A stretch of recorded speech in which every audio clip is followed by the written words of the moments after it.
Okay, we are going to get started. Get everything pulled up. Thank you very much for joining me on this. Pretty exciting to have this going again. So we're going to be doing these trainings we'll do it every other Monday. We're going to be picking a different topic each Monday. And I do take suggestions on what topics you're interested in for us to cover. But tonight, what we're going to be covering is uh, really going back old school. With everything that's going on, making campaigning challenging face to face, no live events, that type of thing, we're having to find other ways of doing it. Last training was on SMS and text campaigns and that kind of stuff. So now we're going to go way back and we're going to go real old school and we're going to do letter writing campaigns. And there's two different types of letter campaigns that you can do. So I'm going to get that pulled up for you. Okay, and there we go. So we're looking at letter campaigns, and there's two different types of letter campaigns that you can do. One is letters to the editor, and the other is direct voter contact. This is where you're going to be writing a letter like one on one. Yes, they both take some planning and they can be somewhat time intensive, but we will get to that. Okay, so direct to voter. Direct to voter means this is a short message of support and it's from one person to another. Okay, usually this takes the form of either like a little note card or a postcard. Um, Postcards are cheaper to mail. The little cards tend to be more effective. And the reason why is postcards tend to look like commercial mail. And these cards tend to look like an invitation or a handwritten card or something from a friend, right? Um, Whether you do a card or a postcard, though, it does need to be handwritten. So these are handwritten cards or postcards. And the reason why they're handwritten and hand addressed is because handwritten envelopes, look at that 92% open rate. That's super important. But it's also important for it to be legible. Are these time intensive? They are. So that's one of the drawbacks. One of the positives, though, is anyone can do these from anywhere. So you could have supporters in another state writing these letters of support and then putting them in a pouch and sending them to you so that you can send out. They can be done way ahead of time. So for your get out the vote effort, say you wanted to use them that way, you could have people writing them from now until the election and just hold them, and then you can get them mailed. But these direct voters, what it is they are from a person written to another person saying, please support this candidate. And we're going to go through what the parts of it are and some samples of how you can do that. So we'll get to that in just a moment. The benefit of them is they're really personalized. So it is to Mary from Kara, right? So it is from one person directly to another one.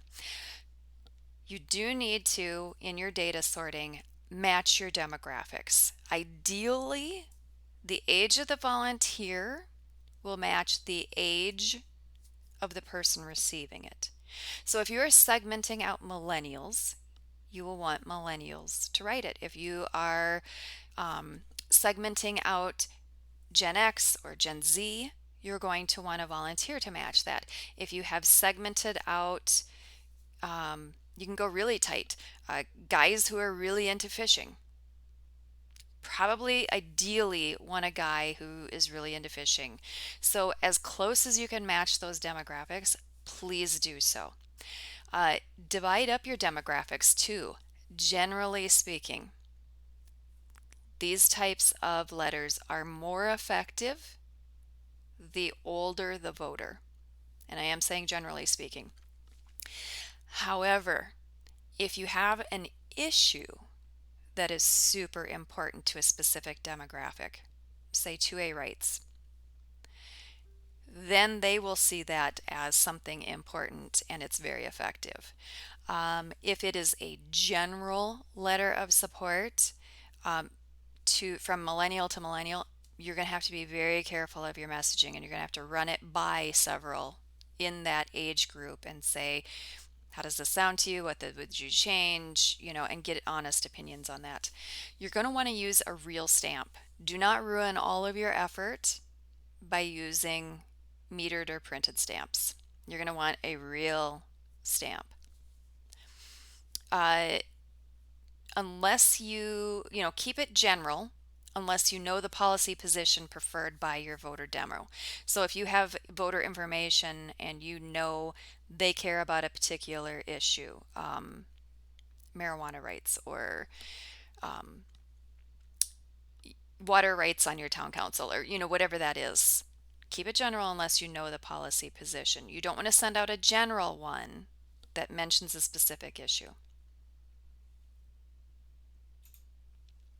So on your message, what you're going to do is you're going to have printed lists of names and addresses for your volunteers within that specific demographic. So on the top of the page, it would say demographics. You would give females age 55 to 65, or whatever that is, or um, females that care about 2A rights, whatever that demographic is. You have that at the top. You'll have the names and addresses of the volunteers underneath. Then you will also provide either the cards or the postcards for your volunteers. And you can decide whether, what that looks like. Whether you want it to be your campaign logo on the front or a picture, or you just want to have it very plain, that's up to you. Provide the postage if your people are local and they're going to be mailing it out from your local area. Because again, you do not want to mess it up by having the stamp from the post office, the cancel, from some other state. So don't do that. Do provide a template, and you can provide a couple templates. But also ask the volunteers, they can use their own words. They can change it a little bit if it sounds more like them.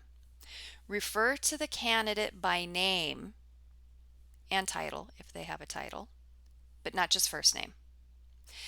If your volunteers are out of state, have them mail back all of those letters and addressed envelopes in a pouch, and then you can mail them from your locale. If they're local, the volunteers can just drop it in the mail. So here's a sample message. First part is a salutation, and you're just going to use their first name, Dear Alice, right? Next part is why you've written this. So you want to have the name, the office, and the action you want them to take. If you want them to vote in a primary, you're going to mention that it's the primary, whatever that is. Next paragraph, and again, these are kept really short because you have people handwriting these, right? Again, using the full name. And you're going to say, the demographic, right? So in this case, this is from a senior to a senior. I have it from my cat. She's nearing senior, so that works. And this is a general one, and I'm going to give you a issue specific one, but this is a general one. So, great advocate for seniors, issues which impact me. Next, you're going to have a specific action that the candidate has taken that you can point to. In this case, holding weekly listening events. Wrap it up with please support her with your vote, and then sincerely and your name. So what if you're doing it on a specific issue? You've looked at your demographics and now you're looking at a specific issue. Okay, so you're going to follow the same pattern as you did before, which is salutation,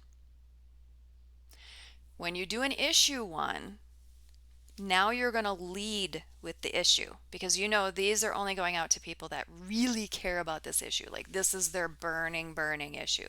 So in this case, it's 2A supporters. I have those segmented out. As a fellow 2A supporter, okay, that should get their attention. Now, why are you writing to them? Well, vote, candidate, seat, and date, right? This is how you get it to the issue. This is how you relate it back to the candidate and also show that you really are a 2A supporter. Been to the Capitol 7 times over the past 2 years. Every time an anti-bill comes up for a vote, oh, I have this kind of messed up. My apologies. Every time an anti-bill comes up for a vote, Kara Schultz has been there too, talking with legislators, giving other activists rides to rallies. And this is also why you should proofread. Remember this, folks, proofread. And then you wrap it up with strong advocate for this issue, please support her with your vote, and you're going to sign it. So that gives you an idea of two different types of letters that you could have your volunteers write. You can, I would save this for, because it's most labor intensive, but it's also highly impactful. Next to door knocking, this is probably going to be one of the most impactful ways that you can connect with voters right now if you are in a state where you are not able to door knock or where it's not advisable to door knock. Because this is personalized. Anytime you can personalize something to people one on one, you're going to get a better response. But it's very time intensive, just like door knocking is. So you're going to want to segment out your most persuadable voters. You know, you might want to segment out independents who are seniors and care about this specific issue and get your persuadable universe down to a certain number and then connect that to volunteers. The next letter writing campaign is letters to the editor. Sometimes people think that these things just happen, right? Oh, wow, look at that, a letter to the editor supporting me. No, these things don't just happen. You need to assist them to happen. So if you want letters to the editor supporting your candidacy, you are going to have to personally ask supporters to write a letter. And I don't mean put out a call. What I mean is you're going to need to pick up the phone and ask a supporter if they would write a letter. If they are willing, provide them with a template or with an example. That way, they can tweak it to how it sounds more like them, or they can say, oh, okay, now I get it. Now I get exactly what you're looking for, and they can type it out quickly. If you just leave it with, will you write me a letter? And they say yes, chances are it's not going to happen because people will get writer's block. Like they'll feel so much pressure. They want to do a really good job. And rather than disappoint you with a bad letter, they'll do no letter. When you provide them with the template, you're also going to tell them where and how to submit. This paper, this is the guidelines, you email this address.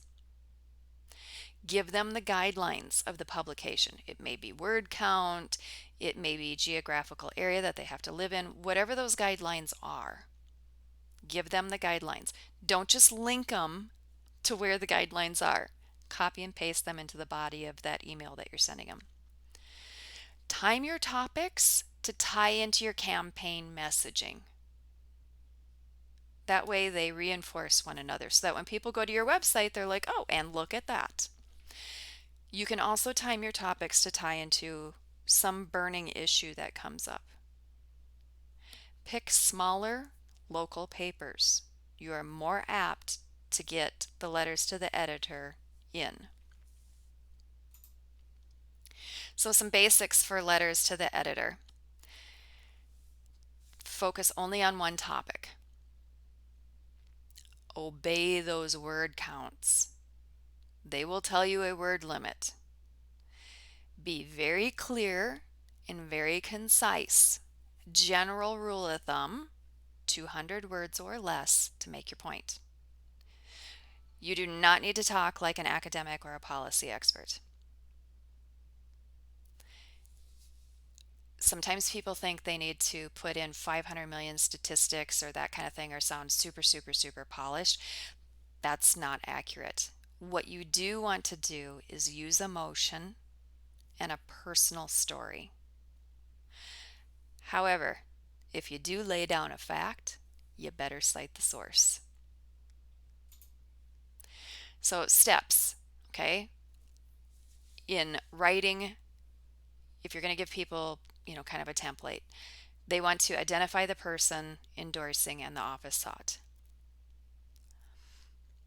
Mention the policy, position, or character trait the candidate has. The person writing wants to give their personal story or experience, right? Which showcases the policy trait. And then close with a final appeal that names the candidate and reiterates his or her main qualifications. So let's see what that looks like. And hopefully I didn't get a typo in this one, right? So this one, I'm not going to read the whole thing because you can read, but you can see the first part, right? Name the candidate, the office, the action you want to take. They're asking for support. Next part, person is given their bona fides. I've lived in this town 42 years. Now they're giving their personal story, showcasing a trait or a policy position they like about the candidate. In this case, it's a trait. First time a candidate or elected official taking the time to come to my yard to see firsthand a concern I have about city code. Showed her how current city code makes it impossible for me to have a shed in my backyard, but all the neighbors do. Okay, unfair, right? Ooh, this is an unfair situation. This is like a burning feeling of unfairness that pretty much everyone can understand and identify with. She looked at it. We went over the city code, came up with a small change which would fix the problem. This after 10 years of me begging for anyone to help. And now you're going to wrap it up with reiterating that trait. Okay, which is we need people like Kara on our city council, take the time to see our solution, come up, or say our situation, come up with solutions. And I see a couple of people, I'm not getting anything, but one person says, yes, I had to kill the app, reopen it, now it streams fine. There we go. Oh, excellent. Glad, glad, glad. Okay, so that is an example. And I'm going to close that up. Oops, and it's advancing. So we're just going to exit and go back to our camera. Okay, so that gives it kind of in a nutshell of how to do two different types of letter campaigns. Letters to the editor are far less time intensive. Do they persuade people to vote? They can because they work like a restaurant recommendation, right? So a really good, very concise, emotional appeal does work and can push or nudge some of your undecided voters. Okay, so yes, good letters. You want good letters, and then that works. So think of them like a restaurant recommendation on how they work.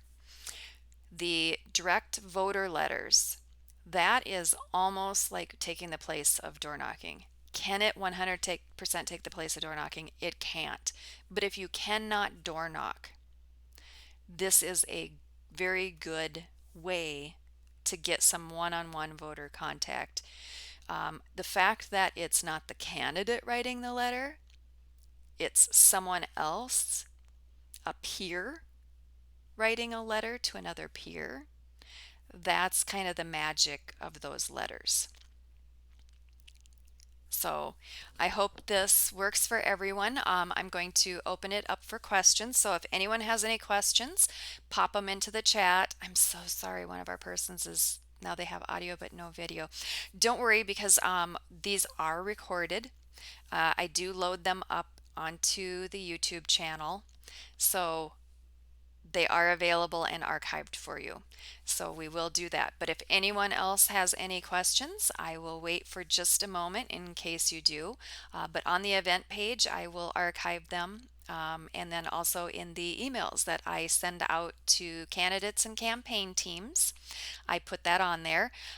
If you are not receiving my emails, go to, and I have it on there, mylp.org/run for office, and fill that web form out, and then you get to be on my every 2 weeks I send out an email, and in that email I give you links to any up training like above and beyond mine that I find, tips, suggestions, good articles, important information from LP National, and then I also link to all of these videos that we put out. It says what to talk about in live streams from campaign page, if that's a good idea. Oh, yeah, absolutely. If you want to do live streams from your campaign page, that's also a good way to connect with voters. It does do more to excite your base, and excite your volunteers than it really does to uh, persuade new voters. So that's my only caveat there. So is it a good idea? Absolutely it is. Would I spend a lot of time on it? No, I would not. So any other questions?